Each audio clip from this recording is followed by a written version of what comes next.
Masico, masico.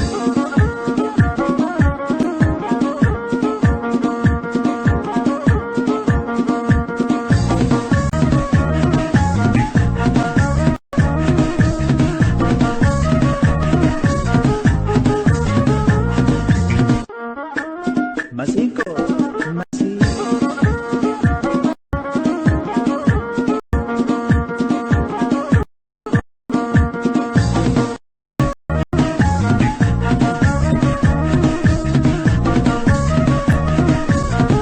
Akkam jirtu daawwattoota keenya kun qophii kaayyoo tamsaasa keenya kallattii karaa televezyiinii ONN'tiin isinii darbudha. Sabaa himaalee garaagaraaf akkasumas immoo karaa saatalaayitii keenya Oromiyaa fi biyyoota ollaa keessa giddu galeessa ba'aa keessa taatanii warra nu hordofaa jirtanii fi guyyaa nageenyi badhaadhaa isiniin jenna. Egaa armaan dura ergaa qophii keenya kana eegalleetti haala yeroo irratti haala hawaasummaa duudhaa fi siyaasa Oromoo mariiwwan garaagaraa dhiyeessinee qophiiwwan garaagaraas qabannee akka hubannoo dabalataa argattan taasisaa turuun keenya ni yaadatama. Irraas akka baay'ee hubattan abdii qabna. Egaa ammas irra deebi'ee maqaa qophii kaayyoof akkasumas immoo televezyiinii ONN'tiin baga nagaan dhuftaniin jedha. Har'a keessumaa tokko qabadhee isinii dhiyaadheera obbo Tolchaa Wagii armaan duras qophii kaayyoo irratti dhiyaataniiru. Waan baay'ee beekamaniif beeksisuu waan na barbaachisu natti hin fakkaatu. Baga nagaan dhuftanii obbo Tolcha. Baga nagaan nu eegdan Boraji.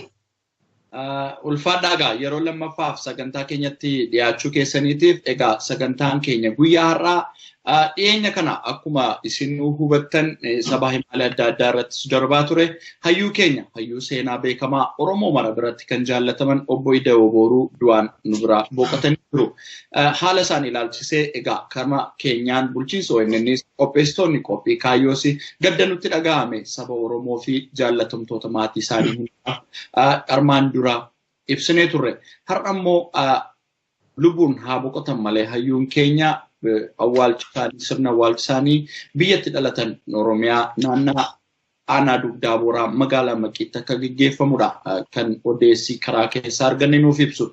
Isa kana ilaalchisee obbo Ida'oo Booruu eenyu maal godhuutti jiru koreen dhimma geggeessaa isaaniif ijaaraman kan jedhuuf kan kana fakkaatan irratti marii gochuudhaaf geggeessaa koree kanaaf akkasumas immoo duraan obbo Ida'oo Booruu wajjin dhiyeenyaan kan wal beekan obbo Tolchaa Wagii qabadhee isinii dhiyaadheera. Sagantaa kana kan geggeessu Arraajii Guddataa teeknikaa keenya Nuuree Sabaa wajjin turtii gaariin isinii jedha. Ammas irra deebi'ee baga nagaan dhuftanii isinii jedha obbo Tolchaa. Mee obbo Ida'oo gaa baay'een keenya carraa miidiyaa akka hayyoota Oromoo karaa biroo argatanii guddoo seenaa isaanii ibsachuu yookiin immoo seenaa Oromoo ibsuu irrattis carraa baay'een arganne. Mee isin achirraa haa kaanu obbo Ida'oo Booruu akkamitti beektu nama akkamii turan isaan? Galatoomii Boraajii obbo Ida'oo Booruu akkamitti beektu kan jedhu duratti obbo Ida'oo Booruu eessatti dhalatee eenyu kan jedhu irratti gabaabsee himuudhaaf obbo Ida'oo Odaa Booruu abbaa isaanii obbo Odaa Booruu Dambalii fi haadha isaanii aadde Roobee Horoo irraa bara 1959 aanaa dugdaa booraa bakka waldaa Cafee jedhamutti dhalatanii umuriin isaanii barnoota honnaa ga'u mana barumsa Maqii sadarkaa tokkoffaatti seenanii kutaa tokko amma kutaa jahaatti baratanii sanaan booda immoo gara eessuma isaanii obbo Raggaasaa Beenyaatti gara magaalaa Finfinneetti dhufanii kutaa 9 amma 12tti mana barumsa Liwil Mokonniinitti baratanii sanaan booda immoo bakka adda addaatti barataniiru Lisee Gabra-Maaraamitti barataniiru achumaanis immoo darbanii mana Jeneraal Hungeet mana barumsa Jeneraal Hungeet keessatti barataniiru ijoollee Oromoo achi keessa turanii akka Dambii Disaasaa fa'aa yeroo isaan baratan akka ministeera wayyaanee durataa wayyaanee kan yeroo darbe du'aan boqotee Mallas Zeenaawii fa'aa wajjin achitti baratanii sanaan booda immoo yuunivarsiitii Finfinnee seenanii seera barataniiru.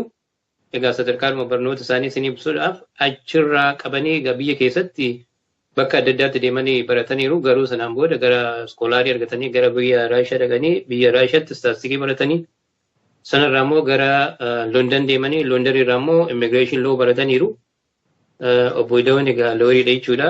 Sanaan booda gara United States gara Ameerikaa dhufanii as Ameerikaa keessattis waa'ee peedagogii barataniiru. Achi sanaan qabatee mana barumsa yuunivarsiitii tokkotti yookiin immoo kolleejjii tokkotti part-time barsiisaa turan jechuudha gama barnoota isaaniitiin. Egaa kana waan jedhee akkamitti beektu eessatti beektu kan jedhuu fi yoo na eeyyamte isatti fufuu nan danda'a. Yaa obbo Ida'oo Booroo baay'eedha seenaan isaan itti deebina garuu isin akkamitti wal beektu yeroo jalqabaatiif obbo Ida'oo akkamitti wal? Obbo Ida'oo Booroo hanaan beeku yeroo kutaa 4-5 ta'ee tanan beeka. Yeroo sana baay'ee daa'ima mana barumsaa ta'ee tanan beeka. Yeroo sana sirna qabiyyee lafaa yookiin immoo afaan Amaaraatiin የመሬት ይዞታ kan jedhu bakka bu'eeti aanaa jalduu dhufe achitti agartee abbaa yeroo sana kan dhufe ministeera qonnaa kan ture obbo Zagayyaa Asfaa'u. Egaa seelii yeroo sana jiru keessatti namoota ijoollee anuma akka Ida'oo fa'aa harka lafa jalaan ijoollee ijaarramanii jiran kana waan adda addaa hojjetan bakka adda addaatti erguu ture. Obbo Zagayyeen obbo Ida'oo Booroo sababa kanaan jalduu dhufe sana booda yeroo lolli jaldutti ka'aa ture sana abbaa kiyyaas dubbisaa ture. Bombulata Fayyisoos dubbisaa ture. Namoota qabsoo waraana sanarratti hirmaatan hunda dubbisaa ture. Sanaan qabeetoo xinnumaas ta'eetu nan beeka. Garuu yeroo gabaaba keessa hidhamee tachi deeme. Sababiin hidhamuunsaa yeroo sanaan daa'ima ta'ee sirriitti beekuu hin baadhillee namni warri isiisanii yeroo eeyyaafadha. Yeroo sana as magaalaa DC kanatti ji'a 2 fuuldura kan du'e Faqaadee Shawaa Qannaa ture. Faqaadee Shawaa Qannaa barsiisaa jalduu ture. Garuu akka nama biyyootii gaggeessutti of lallaalaa ture. Garuu namnansaa DPRPdha yookiin immoo eeyyaafadha. Idoon eenyu akka ta'e waan beekuuf sobaan hiisisanii sana booda idoon gara Hamboo dhaqee gara Hamboorraa egaa sanaan booda hin ba'e. Egaa beekumsi keenya yeroo biraa deebinee mana hidhaa Finfinnee keessatti wal argine jechuudha. Achirraa qabeeta nan beekasi jechuu kan isa kan boodatti fudhuu dandeenya. Calqabni beekumsi kiyya jallutti nan beeka. Egaa otuu isin mana hidhaatti obbo Ida'oo wajjin waliin argini armaan dura egaa biyyeen itti salphatu ana wajjin sagantaalee garaagaraa irratti gaaffiif deebii goonee turre.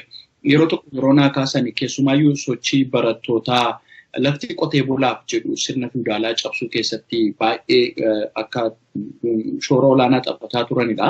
Keessaayyuu kanneen akka maqaan isaanii tuqamu Baaroo Tumsaa fa'aa. Mana barnootaa keessattis duree duraanii obbo Laasaa Dilboo akkasumas immoo duree adda bilisummaa Oromoo yeroo ammaa Daawud Ibsaa fa'aa waliin akka turanii fi biyya Somaaliyaa keessas immoo qabsoo hidhannoodhaaf akka deeman kaasanii turan. Isa kana ammam irraa beektu hirmaannaa isaanii yeroo kuffisuu fiudaalii sana keessatti qooda isaan qaban maaltu? Obbo Ida'oo Booroo dhugaadha. Hirmaannaa waan seenaa Ida'oo Booroo keessa darbe himamee iyyuu dhumuu hin danda'amu. Yeroo mana barumsaa jiranii qabeetu hanga gaafa dargiin dhufuttis sochii waldaa barattoota Itoophiyaas ta'ee sochii waldaa barattoota Oromoo keessattis qooda guddaa qabu. Undergroundiinis immoo ijaarramanii waan hedduu kan hojjechaa turanii sadarkaadhuma hogganoota adda bilisummaa Oromoo keessatti waliin hojjechaa kan turanii. Akkuma ta'ettis immoo yeroo sana gara Somaaleetti waan baanatti fakkaata. Waan diiteelillee waan beeku baadhee gara Somaaleetti obbo Galaasaa wajjin turaniiru waan baay'ee hojjechaa turaniiru. Obbo Abboomaa Mitikkuu wajjin immoo baay'ee walitti dhiyaatanii waan hedduu nama hojjechaa turanii obbo Ida'ooni. Biyya keessatti harka lafa jalaatiin namoota ijaaraa turaniiru. Keessattuu Koonyaa Jibaatinaa Meccaa kana waradaa 9tu jira. Waradaa 9 sana keessatti bakki obbo Ida'oon hin gahin bakki nama hin ijaarin namni hin beekin hin dammaqsin hin jiru. Kanaaf gabaabumatti deebisuudhaaf waan inni yeroo ammaa Finfinnee irraa waa'ee naannoo Finfinnee kanaan inni dubbachaa jiru akkasumatti dubbisee miti kan inni dubbatu keessa darbe qabsoo keessa darbe maccaaftuu lamarraa qabee keessa darbe waan keessa turee fi dhugaa jiru sirriitti keessatti dhalatee keessatti waan guddateef akkas dubbata malee yookiin dubbisee yookiin riisarchii godhee miti waan keessa darbe waan hedduutu jira obbo Ida'ooni qabsoo hedduu keessa darbe kana jennee fixullee hin danda'amu miti. Gaarii dhugaadha. Waan baay'ee keessa akka darban kaasaniiru. Inumaayyuu yeroo baay'ee guyyaan gaaffiif deebii isaan godhe wajjin keessaati wanti yeroo yaadadhu himimmaan natti dhufu tokko jiraate. Sandaafaa keessatti barattoota Oromoo wajjin hidhamne jedhanii isaan nama naannaa Finfinnee keessaa fira qabudha. Barattoota hedduu wajjin hidhamneetu wabii fidadhaan jedhanii yeroo wabii fidadhaan jedhan kanneen keessumaayyuu baha Oromiyaarraa fi lixa Oromiyaa fagoorraa Finfinneerraa fagoo dhufan ilmaan qotee bulaa nama argachuu hin danda'an waan ta'eef yeroo maatiin isaanii yoo isaanii kaman malee nusi ni kamnu jenneetu waggaa 3 hidhamnee jedhanii egaa kun gaaffii dhaloota har'aaf nu sila akkas goonaay waliin utuu carraa arganne dura ba'uu yaalla. Dhugumaan waan guddaa keessa akka darbanidha kan nu yaadannu. Mee isin guyyaa gaafa geggeessaa isaanii seenaa isaanii dubbistaniittu isatti itti dhufnaa bal'inaan maal akka ture seenaan isaanii gabaabumaan akkuma isin hojjettan seenaan isaanii baay'ee dubbatamee dhumu yeroo qabnu kana keessatti jechuudha akkuma hubannoof nu ta'uuf kaasna dhaloonni dhufus immoo akka irraa baratuuf jechuudha. Mee mana hidhaa eessaatti wal argitan? Mana hidhaa Finfinnee keessatti wal argine akkaataan hidhamuunsaa namoonni adda addaa bifa adda addaatiin himu. Garuu akkaataan sababii akkamiitiin maaliif hidhamne kan jedhu akkuma duraan dura dubbadhee ture inni koonyaa Jibaatti Naamichaa aanaa 9 keessa hojjechaa ture dhumarratti bakki inni itti qabame kun Baakoo Tibbeeti magaalaa Baakoo Tibbeetti qabame. Achitti onnaa qabamu inni harka alfa jalaatiin egaa yeroo sana dhaabni jiru icaati sanuu icaa jalatti harka alfa jalaatiin hundiyyuu dhaabni adda bilisummaa Oromoo achumaan socho'aa turanii innis harka alfa jalaatiin sana hojjechaa ture maqaa amma jiru kanaan maqaa abaa'oo jedhu kanaan gadi baanii hojjechuun rakkisaa waan ta'eef sana jala ture. Amma achitti warri kaadiroonni dargii dabbaloonni dargii fi warri dargii hin beeku istaandi isaa waan inni hojjechaa ture waan inni godhu. Kanaaf jedhanii iddoo sanatti nama wayii namni EPRP ture ajjeefame. Egaa probably jarumata ajjeese dargiidhumata ajjeese. EPRP namni biraa ajjeesuu hin danda'u isaanumata ajjeese erga ajjeesanii booda iddoo hidhuudhaaf maqaa Oromootiin yookiin maqaa Abaawootiin yookiin maqaa Dhiphootiin hidhuudhaaf namni inni naannoo sanaa uummata Oromoo waan ta'eef maaliif hidhame yookiin Abaawoon kan eenyu sirriitti hin beekan yeroo sana kanaaf gaafii biraa waan ittiin kaafne nama ofii isaaniitti ajjeesan situ ajjeese jedhanii maqaa sanatti maxxansanii maayikalaawii geessan. Silaa akka seeratti namni nama ajjeese tokko duraan dursee buufata poolisii deema. Buufata poolisiidhaan ragaan hoo argame mana murtii deema. Isa kana daariktii achi fuudhanii akka namni biraa ajjeese sana fuudhaniitu maayikalaawii geessanii maayikilaawiitti amma reebanii sana booddee mana hidhaa Kalshalleetti waggaa 5 itti murteessanii isa iyyuu waan rabbi isa baasu waggaa 5 itti murteessan. Akkamitti akka itti murteessan illee ammayyuu hin beeku odoo itti murteessuu baatan illee hin ajjeesu. Tokkicha itti murteessinaan namni si gaafatu hin jiru. Egaa kanaan hidhamee mana hidhaatti nuti garuu ergasii waan miqa keessa dabarree hambootti sidhamnee maayikalaawii sanatti sidhamnee Kalshallee onnaa dhufnu achitti wal argine abbaa kiyya wajjin duruu wal beeku egaa iddoo sanatti mana hidhaa Finfinnee keessatti wal agarre jechuudha. Achitti maal kaasaa turan abbaa keessa wajjin? Achitti waan kaasaa kan turan lola yeroo sana lolli godhame jallutti lolli godhame sun lola guddaadha. Lola sana qooda egaa abbaa kiyya wajjin haasaa waan baay'ee waliin dubbachaa turanii haala jiru sana akka qabsoo Oromootti akka jijjiiramu iddoon abbaa kiyyaa fi mul'ata fayyisoo wajjin hunda isaanii hin beekaa isaan faana dubbataa ture. Kanuma kana haasaa turan namoonni biraas hin jiru namoota jiran hunda hin beekaa iddoon naannoo jallu kan jira hunda isaanii hin beekaa kanuma kana haasaa turanii nuti immoo daa'ima waan ta'aniif egaa yeroo sana mana hidhaa keessatti bakkee ittiin yoo Kalshallee dhaqxee yoo beekte bakka itti fuuldura namni nama gaafatu sanatti iddoo sanatti ganama buttaa gaazexaan shaayii kana hin danfisaa manni wanni qabaa shaayiin qabaa paastee waan adda addaa kana hin hojjetaa achitti sana qabaachuun iyyuu waan guddaadha ijoolleen Oromoo ijoollee adda addaa kana hunda akkanumatti kennaafii ture baay'ee gargaaraa ture jechuudha mana hidhaa keessa illee taa'ee ture jechuudha. Kanaaf iddoon baay'ee nama Oromoodhaaf nama of kenne mana hidhaatti illee mana wanni sana keessatti illee nama gargaaraa nama ture namni kun. Yeroo sanatti namoonni isin wajjin hidhamanii amma lubbuun jiran jiru? Yeroo sana hiriyoonni iddoo boruu namni waliin hidhamanii namni mana hidhaa qabsoo waa'ee maqaa Oromootiin hidhamanii mana hidhaa turan hundiyyuu iddoo wajjin hidhamaniiru. Namni hin beekne hin jiru Jaallee Daawud Ibsaa irra qabeetu. Hundi isaaniiyyuu hin beeku waliin hidhamaniiru. Iddoon immoo akkasumatti akka nama Oromoo tokkotti akka nuusantii tokkotti hidhamu odoo hin ta'in baay'ee aktiividha. Achi keessattis alattis waan baay'ee hojjetaa nama baay'ee beekaa konnekshinii cimaa qabaa gaara qabee amma dakaatti qabsoo sanaafis beekumsa guddaa qabaa nama baay'ee ijaara. Waan Oromoon barbaaddu sadi amma qabsoo Oromoo keessatti waan barbaachisu sana sadan isaa hin guuttata qabsoo Oromoo keessatti kan si barbaachisu loltuu ta'uudha dabballee ta'uudha basaasuu ta'uudha. Loltuu ta'uudha billee nama osoo seenee basaasuudhaaf immoo agartee guyyeessa keessa seenee waan Oromoo irratti adeemamaa ture harka lafa jalaatiin waan irratti adeemamaa sana jira nama bira ga'u. Dabbalee ta'uudhaaf immoo rakkina uummata Oromoo irra kan jiru eenyu fuulduratti iyyuu sodaa tokko malee abashoota fuuldurattis abbaa fi fuulduratti sodaa tokko malee waan Oromoon irra jiru waan gochuu jiru nama ekspoozii godhu odoon sodaatiin amanee dubbatee nama amansiisuu nama danda'u edoo baruu. Gaariidha. Isin armaan dura yeroo inni gaaffiif deebii isin wajjin godhu hayyuu duree adda bilisummaa Oromoo Daawud Ibsaa akkasumas immoo kan lubbuun hin jirre goota keenya Nagaasaa fa'aa waliin akka mana hidhaa turtanidha. Inumaayyuu Nagaasaa wajjin guddoo walitti siqtu baay'ee isin jaallata ture. Na jettanii naa kaastanii turtanii yeroo sanatti namoonni mana hidhaa keessa turanii namoota gurguddoodha. Keessaa dubartoonni kanneen amma akka Kuwee Faanii haadha warraa Dooktarri Fidoo Eebbaa baay'ee xuxxanii turtanii yeroo duraanii jechuudha. Warri kun amma siyaasaa Oromoo keessatti qooda olaanaa qabuuf hidhamanii mana hidhaa keessa ta'anis waan baay'ee hojjetaa akka turanidha kan kaastani. Isaan kana wajjin obbo Idawoon harka lafa jalaatiin wal wajjin hojjetaa turani. Warra dhiiraa wajjin hojjechaa mana hidhaa keessatti warra dubartootaa wajjin yeroo inni wal agartu hin jiru. Isaan bakkeen itti galan wanni isaanii gooranni isaanii bakkee biraati garuu torban tokko keessatti guyyaa sanbata duraa naannoon bakkee kubbaa lukaattaa isaanii jira isaan warra dubartoota hidhaman dubartoota Oromoo dabalatee dubartoota biyya sana keessaa siyaasa adda addaatiin hidhaman bakka goddirree kubbaa lukaattaa isaaniitti poolisoota wajjin naqu achitti ijumaan wal arguu malee wanti achi keessatti hojjetamu hin jiru warri dubartii fi dhiirri bakkeen jiraatan addaani. Garuu idoon achi keessatti namoota baay'ee quunnamtii qabaa. Keessattuu hiriyaasaa yeroo dheeraa mana barumsaa yeroo inni baratu qabee kan wal beeku seelii tokko keessa kan ture kan wajjinidhaan yeroo ammaa kana Baqqalaa Tafarraa namni jedhamu kan jedhamu Jarman jira. Baqqalaadhaan baay'ee wal beeku hiriyaa ammallee seenaa kanallee ana miti silaa dubbachuu kan irra ture. Seenaa idoo boruu eenyumaan ol nama ala jiru kana keessa maatii isaarallee eenyumaan idoo boruu namni beeku Baqqalaa Tafarraati. Baqqalaa Tafarraan immoo karaa seenaallee deebisu baruu karaa adda addaatillee karaa Oromummaallee second idoo jechuu hin danda'ama.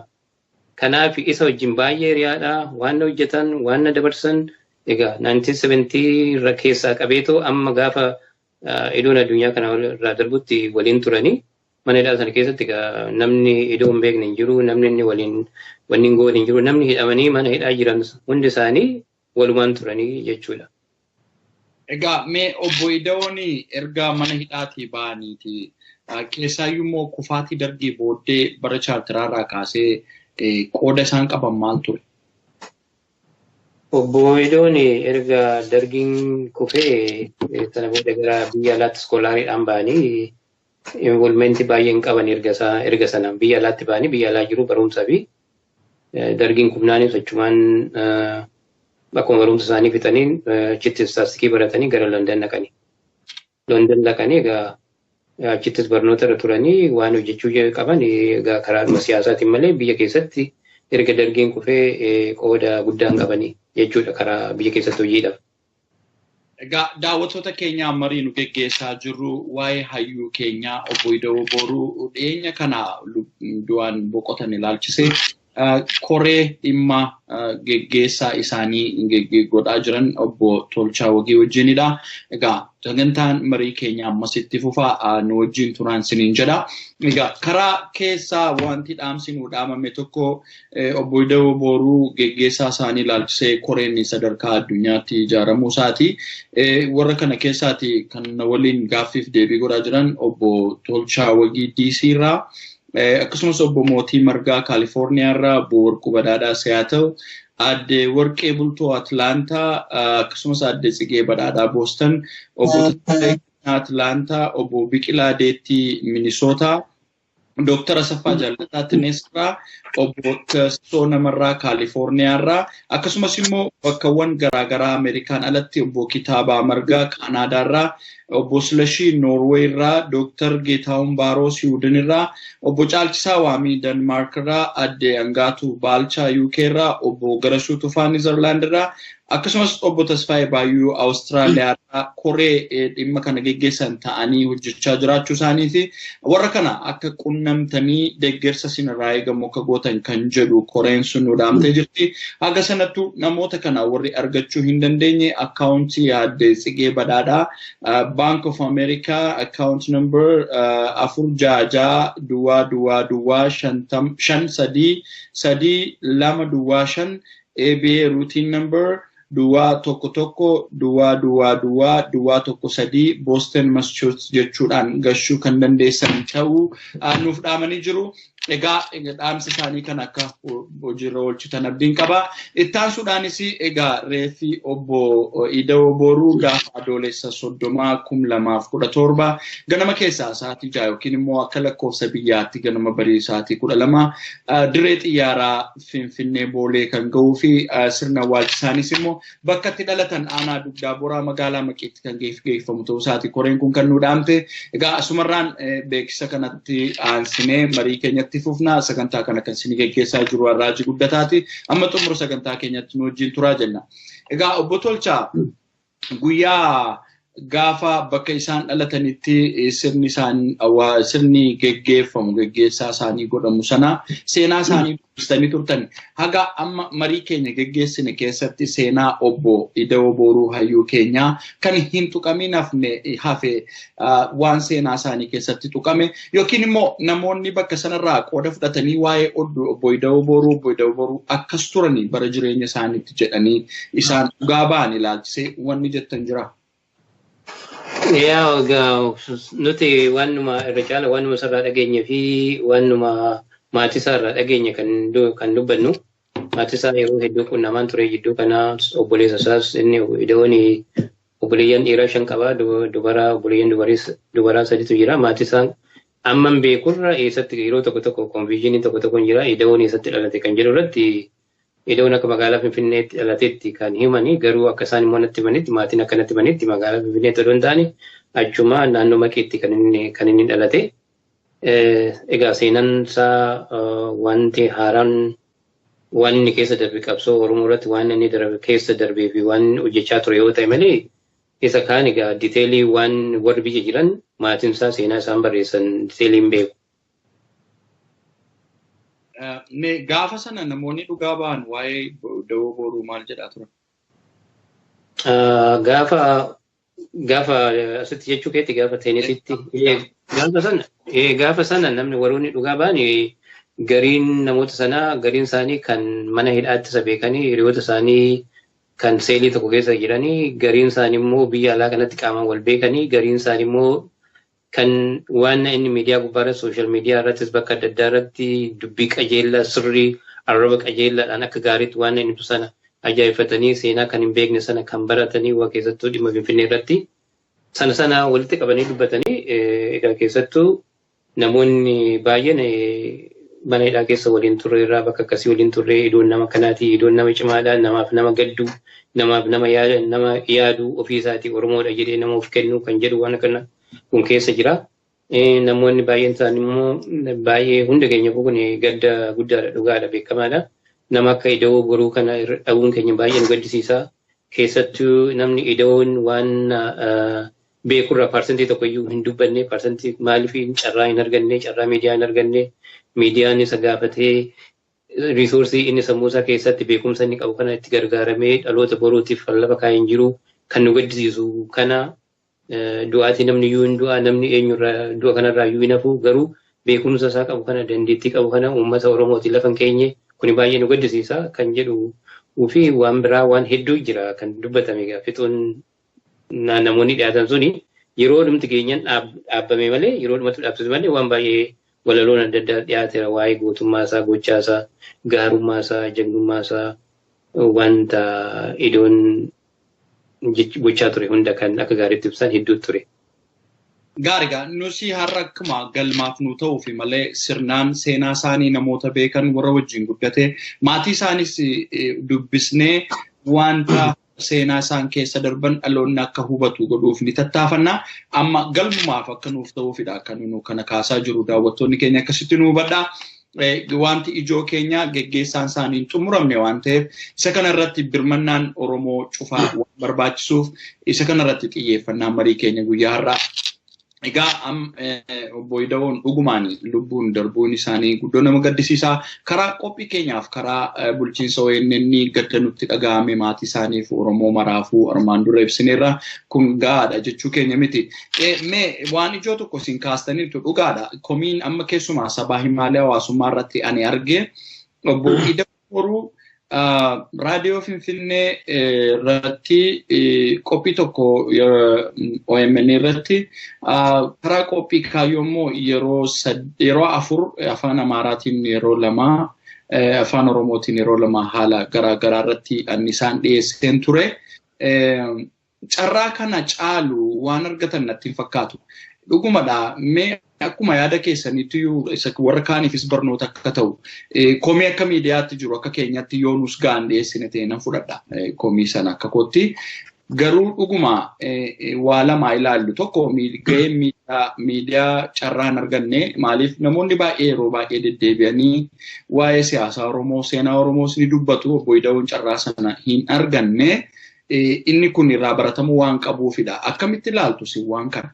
Tu maal ta'e tu gaariidha tu gara reediyoo isa kanas ta'e ONS innis ta'e miidiyaa warra kaan OMNs ta'e miidiyaan Oromoo qabu VOA irraa qabeetoo amma dakaatti silaa oduu danda'ame namoota Idawoo qofaayyuu yoo ta'in namoonni beekamoon nan qabsoo Oromummaa keessatti qooda guddaa qaban namoonni baay'ee jiru.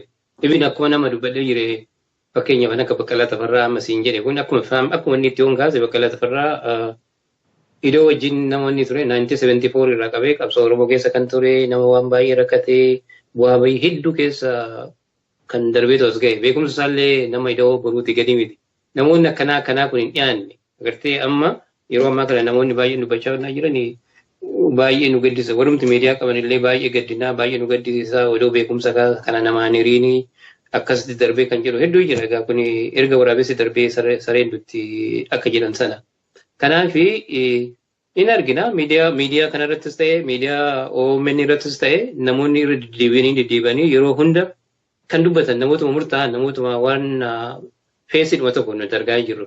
Namoonni baay'ee hanseenaa beekan qormaatan hedduu keessa kan darban waa'ee Oromoo diiteelii kan beekan baay'eetu jiru. Kanaaf gara idootti soo deemee idoon carraa dhugu hin arganne yeroo tokko yeroo baay'ee waliin argina yeroo baay'ee even guyyaatti oduu waliin bilbiliin oolu. Yeroo tokko maaliif interviin goonina eenyu na gaafata sila ibsuu nan barbaada dhimma kanarratti ibsuu nan barbaada. Yeroon illee anaan OMN gaafadhuudhaan jedhe hin jira.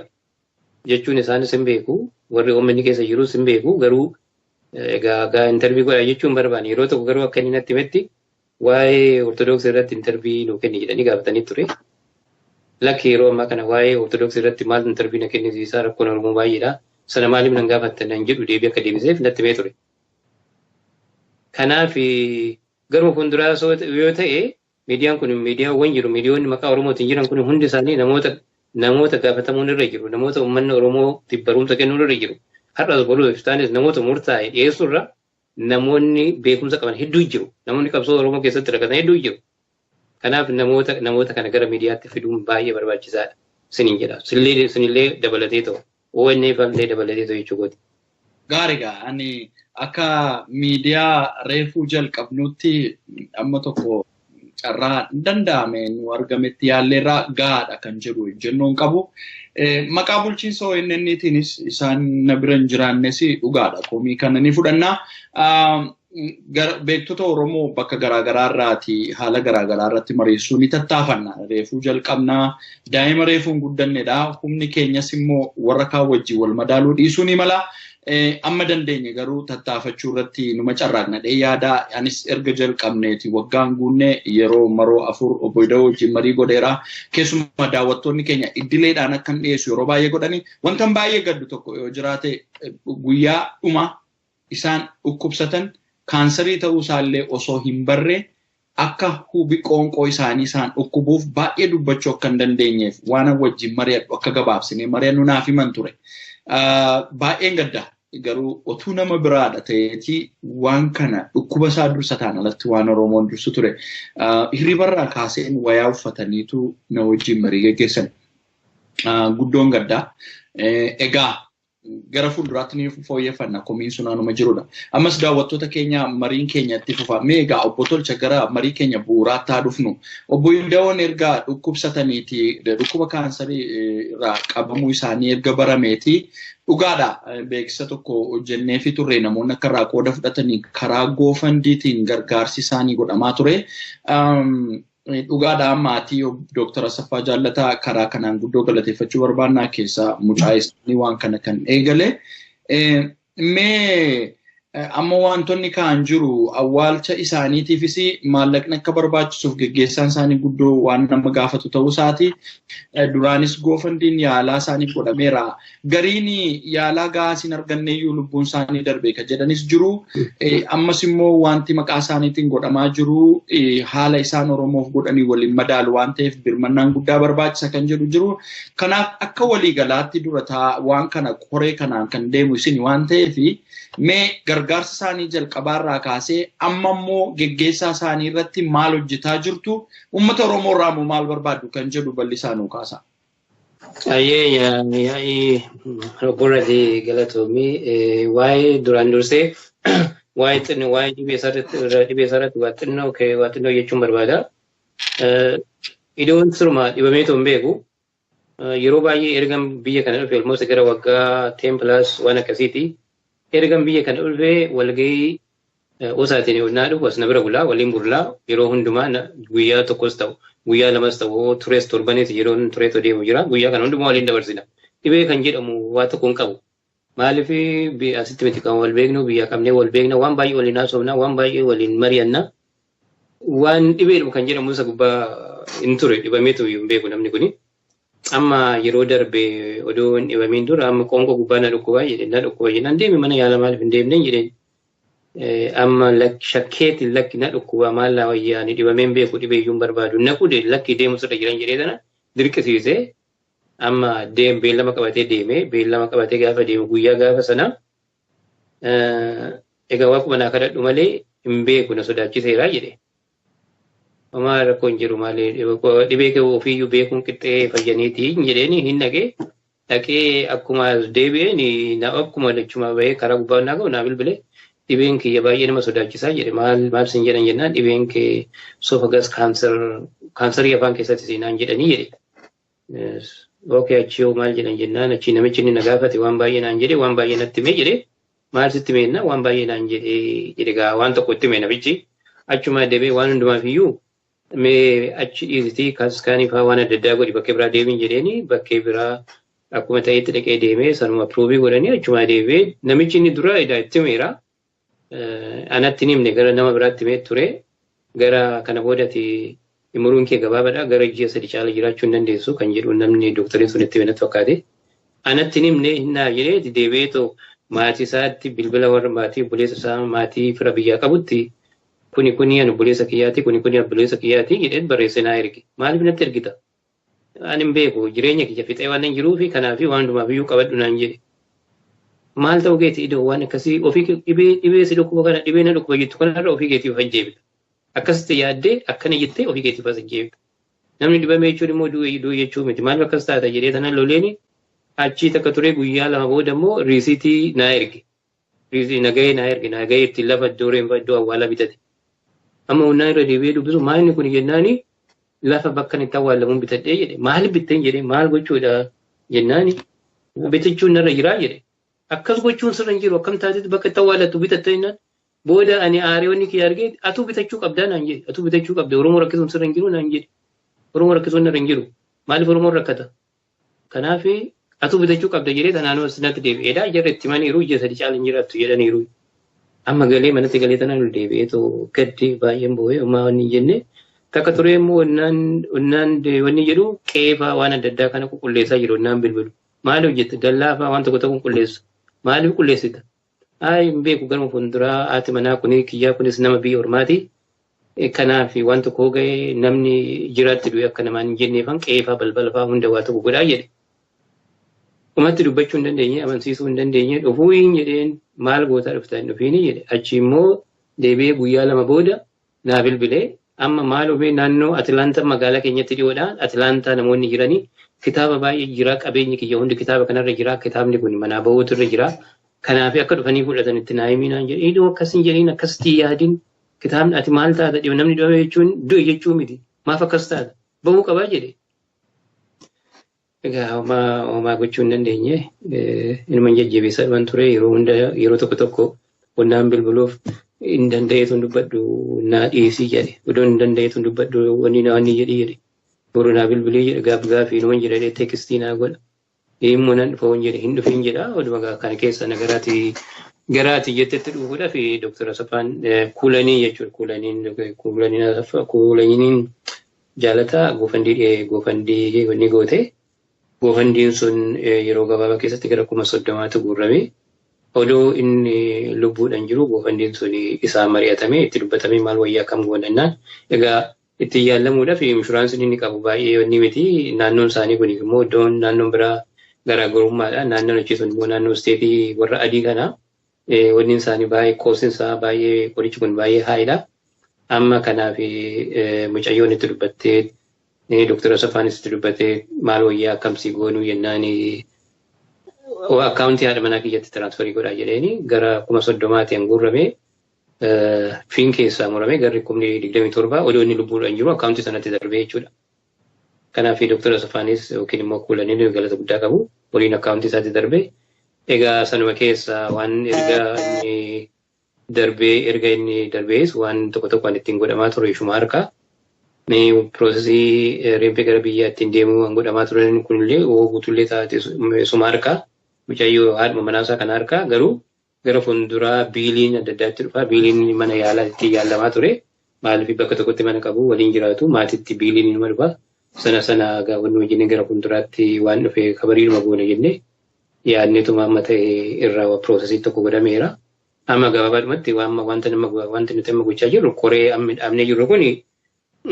Dura koreen nama baay'ee walitti qabne gara nama 30 akkasumatti isteetii kana keessa gara nama 30 walitti qabne onlaayinii gubbaarratti teelekonferensii goone teelekonferensii kana wannaa goonu namni kun nama seenaa qabu nama seenaa guddaa qabu namni seenaa qabu kun immoo biyya kanatti biyya faranjiitti hafuun irra hin jiru gara fuulduraa dhaloonni fuula duraa namni kun yoo gaafin uummata kanaa andeebiillee yoo ta'e bilisummaa uummanni keenya hawwu kanallee yoo ta'e reembisaa dhaqeetu biyya baasaa keessatti yoo qubate gaafa tokko namni tartaa yookiin tarree warra gootota dhumaniitti akkas ilaalamu waan danda'uuf kanaaf deemsa nama kanaa iddoo kanatti hambisuun nurra hin jiru jennee sanaaf koree dhaabne koreen sun egaa koree akkuma ati dubbifte isteetii adda addaati daabarsitiidhaan dhaabbatee koreen sun irratti hojjechaa ture wanti koreen sun irratti hojjechaa ture duraan dursee haadha manaa gaafannee eeyyama haadha manaa gaafannaa eeyyama haadha manaa odoon argatiin ishiin asitti haa waallamu jette homaa gochuu hin danda'u akka seera biyya kanaatti. Nuti uummanni Oromoo isa barbaadaa namni kun nama seenaa guddaa qabu fiigarii keenya kanaaf akkasitti asitti waawwaaluun nurra hin jiru biyyatti erguun nurra jira reembasaa biyya baasaa keessatti haa boqotu jennee gaafannee rakkina jiru lakkii lafa bitateera kan jedhu waan adda addaa kana nuti lafa bitateera asumatti waawwaalame maal qaba kan jedhu yaada kaaftee amansiifannee tole jettee sana booda immoo mucayyoo qaba mucayyoo isaas haala jirutti himne ishiinis tole jettee sana booda waan gochuun nurra jiru maqaan koreen suni bakka adda addaatti waraqaa maxxansinee namoota adda addaa fandii gaafachuu jalqabnee amma ammaatti fandiin kennamaa jiru gahaa miti reembasaa biyyatti erguudhaa fi reemba biyyatti erguu duwwaa doon ta'an immoo uummanni keenya uummanni biyya jiru rakkoo guddaa qaba faayinaanshaal uummanni Oromoo baay'ee rakkoo guddaa waan irra jiruuf isaanis asii reemba erginee uummata biyya jirus rakkisuun irra hin jiru waan na barbaachisus gaggeessa isaas ta'ee siidaa biyya ijaaramus ta'ee waan nafee finfinneedha ka'ee amma achitti deemus waan sana gargaaruudhaaf horii hin argachaa hin jirru. Egaa nuti akeeka biraan qabnu warri siyaasa taphachuu barbaadanis hin jiru. Akeekni keenya siyaasa taphachuu miti nuti galiin keenya obboleessa keenya nasitti nu jalaa du'e kana biyya baasaa keettiin ga'uudha. Kanaaf Oromoon ala jiru kun waan gochuun irra jiru gargaarsa barbaachisu reemba nama keenya kana biyyaan ga'achuudhaaf nu bukkee dhaabbachuutu irra jira jedha. Egaa kanuman ergaa dabarfadha. Daawwattoota keenya marii nu geggeessaa jiru waa'ee hayyuu keenya lubbuun nu biraa darbanii obbo Ida'oo Booruu laalchisee koree yeroo tokko geggeessaa isaaniidhaaf dhaabbachuu isheetiif geggeessaa koree kanaa wajjin obbo Tolchaa Wagii wajjin marii godhaa jirra. Egaa akkuma isaanuu dhaamanii silas beeksisa irratti akkuma isinii kaase koreen kun deeggarsa uummata Oromoo maraa barbaaddi. Mee uummanni Oromoo yoo deeggarsa kana gochuu barbaade daandii kamiin isiniif godhuu danda'ame? Uummanni Oromoo nu akkaawuntii banneerra amma kanaan dura goofandii kanaan dura Dr. Asaffaan banan sana amma isatti gargaaramaa jiru. Amma akkaawuntiin yeroo gabaabaadhaan guyyaan nuti qabnu har'aa fi boru qofa. Sanaan booda wanni keenya galiin keenya hin dhaabbata. Kanaaf har'aa borutti akkaawuntiin banameera. Akkaawuntii keenya kan ammoo karaa adda addaa bakka adda addaa sooshaal miidiyaa adda addaa irratti poostii goonerraa warra koreetti goonerraa websaayitii adda addaa irratti ergineerraa namoonni bakka jiranii akkaawuntii sanatti har'aa boru qofa kan nu galchan. Sanaan booda yeroo inni waan hin jirreef reempii guyyaa gaafa jimaataas naannoo DC Dallas International Airport gaafa san iddoo achuma keessa bulee achi keessa gadi bahu achuma keessa reemfachi bulee guyyaa itti aanu sanbata duraa sa'aatii 11tti achi ka'a ganama dilbata Finfinnee ga'a jechuudha. Kanaaf egaa akkuma isin gaafatetti gargaarsaaf namni nu gargaaruudhaaf fedhii qabu fedhii duwwaa osoo hin ta'in dirqama Oromummaati. Kanaaf akkaawuntii banneerraa akkaawuntii keenya feesbuukii gubbaa hin jiraa bakka adda addaa hin jiraa akkaawuntii sanatti akka nu galchu sanaan booda nagaheen onnaa sana hin ergamaaf jechuudha. Gaarigaa mee akkaawuntii isin bantani kanneen of harkaa qabudha yoo ta'e kan maqaa Tsigee Badhaadhaatiin banamedha natti fakkaata. Egaa daawwattoota keenya ammas irra deebi'een akkaawuntii irratti gargaarsi godhamuu danda'u isiniif ibsaa. Maqaan akkaawuntii Tsigee Badhaadhaa Bank of American account number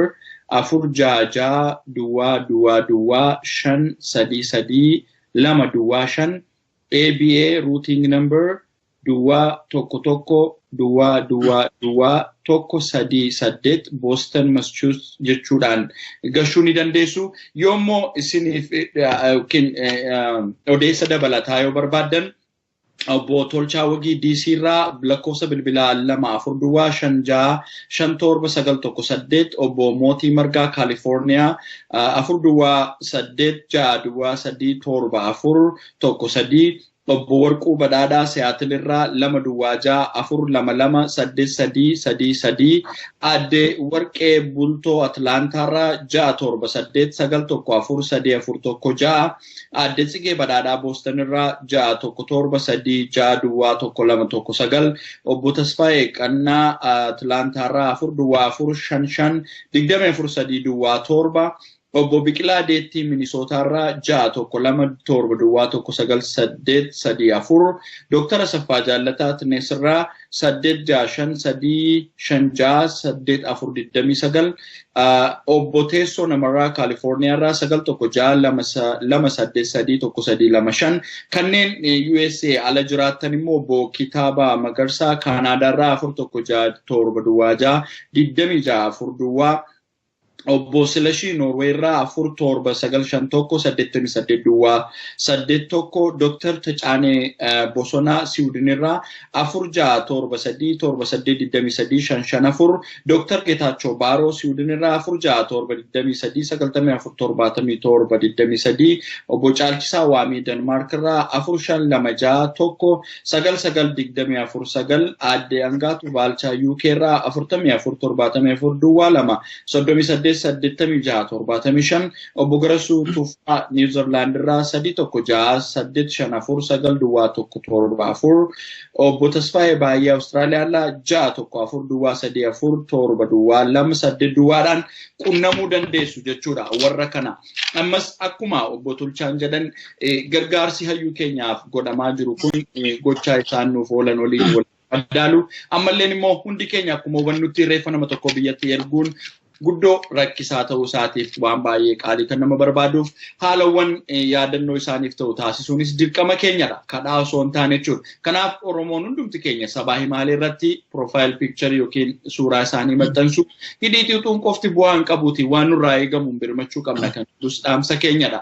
Egaa obbo Tolchaa akkuma isin jettanii warra biyya alaa jiruuf deeggarsa gochuu qofa miti dhaamsa nuni nama Oromoo biyya alaa biyya keessa jiraniif wanni dhaammatan jira reef isaanii biyyatti gala waan ta'eef. Oromoon biyya alaa jiru warroota firootaa fi namoota adda addaatiin karaa dandeenyu hunda dhaamaa turre.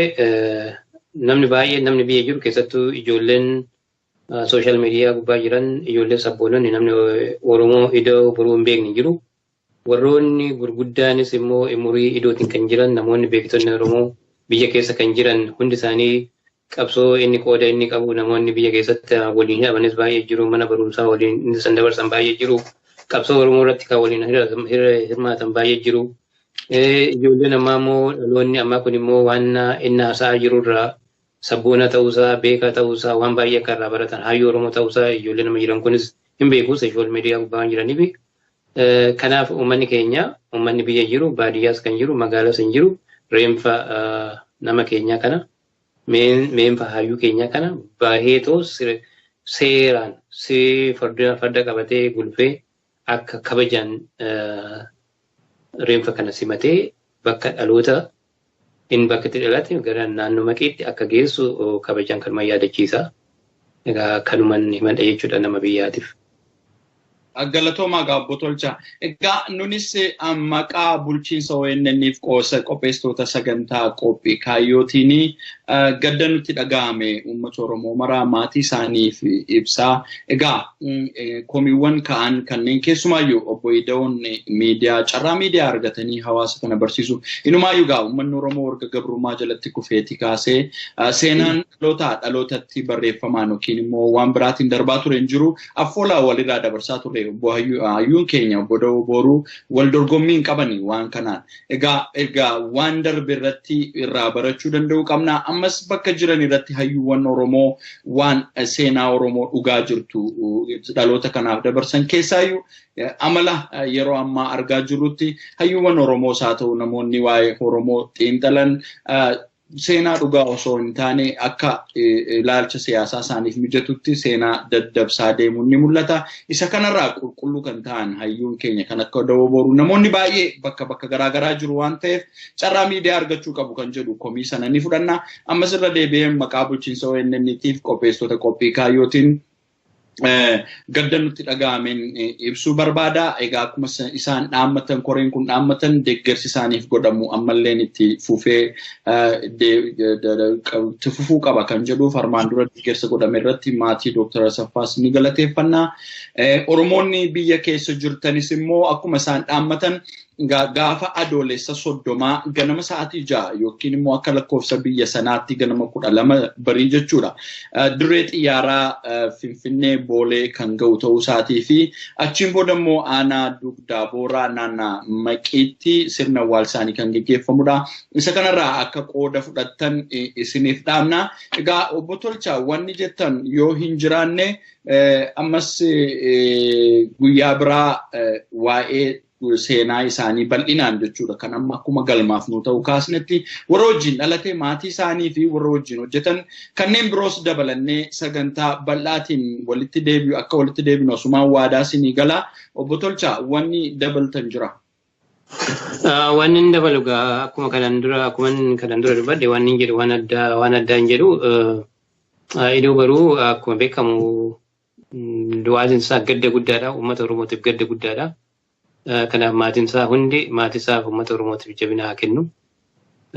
Egaa kanaan kan ka'e namoonni immoo uummanni akkuma irra deebi'ee ibsuudhaaf uummanni keenya baay'eetuma akka seeraan awwaallatee reenfa isaa simatee bakka goota keenya kana beekaa hayyuu keenya kana bakka reenfi isaa itti awwaalamutti akkuma waliin ba'uun dubbadhaa kanarraa kan biraa wanti dabalamtu hin jiru. Ulfaadhaagaa egaa daawwattoota qophii kaayyoo tamsaasa keenya kallattii karaa ONN hordofaa jirtan waa'ee geggeessaa sirna hayyuu keenya du'aan nu biraa darban obbo Ida'oo Booruu ilaalchisee qophii addaa qopheeffannee asumarratti goolabna. Sagantaa kana kan isin geggeessaa ture Raajii Guddataa ogeessa teeknikaa keenya Nuuree Sabaa wajjin haga sagantaa biraatiin walitti deebinutti nagaan nuuf turaa jennaa. Of kalaa obbo Tolchaa sagantaa keenyatti dhiyaattanii nuuf ibsuu keessaniif egaa akkuma armaan kanaan dura beellama qabanne daawwattoonni keenya akka komiinatti hin kaasne dhimmoota seenaa namoota gurguddoo keessumaa naannoo jalduutti turanii kanneen akka koloneel Alamuu Qixxeessaa fa'aa waliin marii gochuu fi akka deebinee dhiyaannu asumarraan hin naama ulfaadhaa of kalaa. Galatoomii baay'ee boraajii ulfaadhu atillee baay'ee hedduu galatoomu. Ulfaadhaa. Nagaatti. Masico, Masico.